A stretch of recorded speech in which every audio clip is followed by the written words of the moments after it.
Toute commande sur une foire ou un salon est ferme et définitive. Il n'existe à ce jour aucun droit de rétractation. La loi Hamon stipule cependant que depuis 2015, les exposants sont tenus d'informer clairement leurs clients sur l'impossibilité de changer d'avis. En avril 2019, 60 millions de consommateurs publiaient cependant un article précisant que, sur les foires et salons de France, une majorité d'exposants n'informaient pas ou mal de l'impossibilité de se rétracter. Cette situation a d'ailleurs conduit à des faits divers qui concernent plus particulièrement votre secteur, des soupçons de mauvaises pratiques dont la presse s'est fait l'écho et qui, selon de nombreux acteurs de votre marché, entachent durablement la réputation de votre profession. Aussi certains demandent à ce que la loi soit modifiée. Alors est-ce possible? C'est le sujet du jour.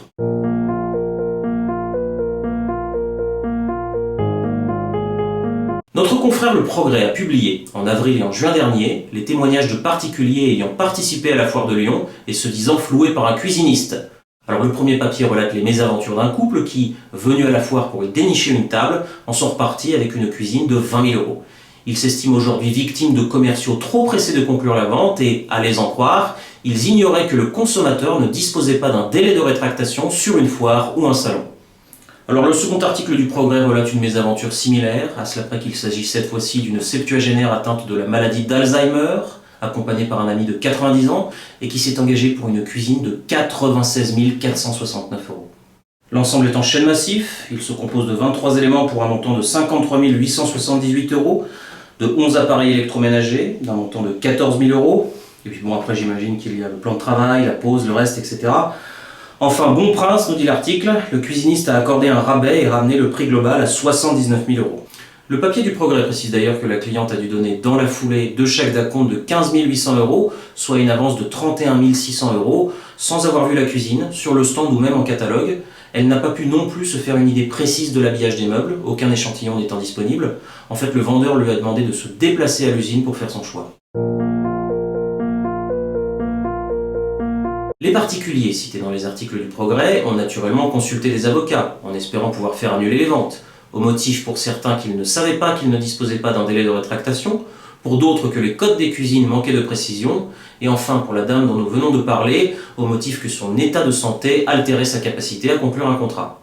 Nous avons pu nous entretenir avec l'un de ses avocats, maître Jean Sagnier du barreau de Lyon, qui a réussi à obtenir, pour le compte de l'un de ses clients, la restitution de l'acompte versé. Néanmoins, pour maître Sagnier, les particuliers et les avocats doivent faire preuve d'opiniâtreté s'ils entendent obtenir gain de cause dans ce genre d'affaires.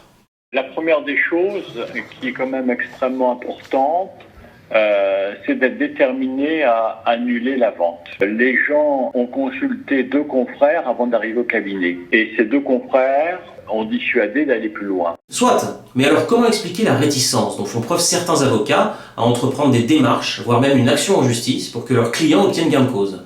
À ce sujet, on écoute maître Sagnier.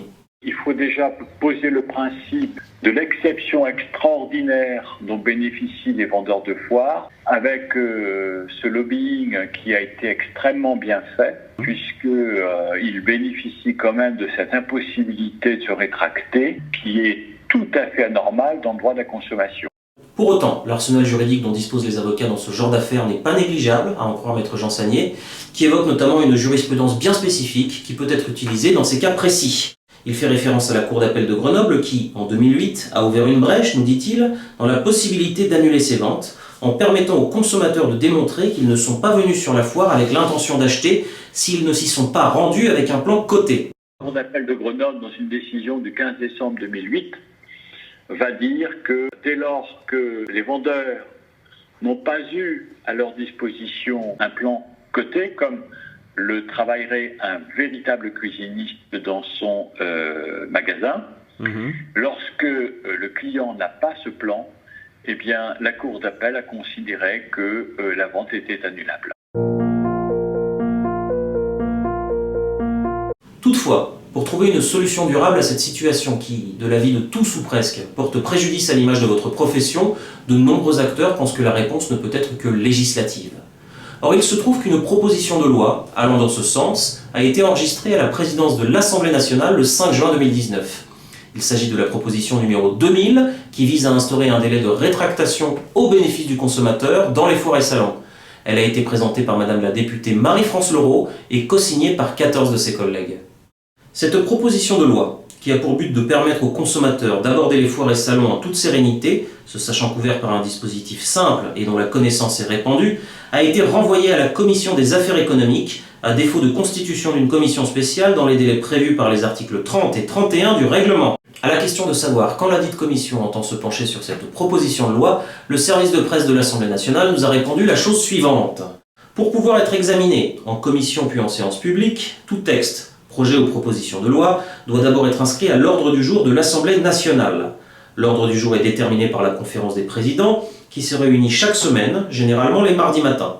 Elle établit le calendrier des travaux de l'Assemblée nationale pour la semaine en cours et les 3 semaines suivantes.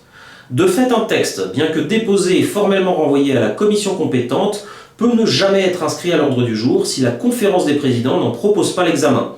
À ce stade, la proposition de loi que vous évoquez n'a pas été inscrite à l'ordre du jour.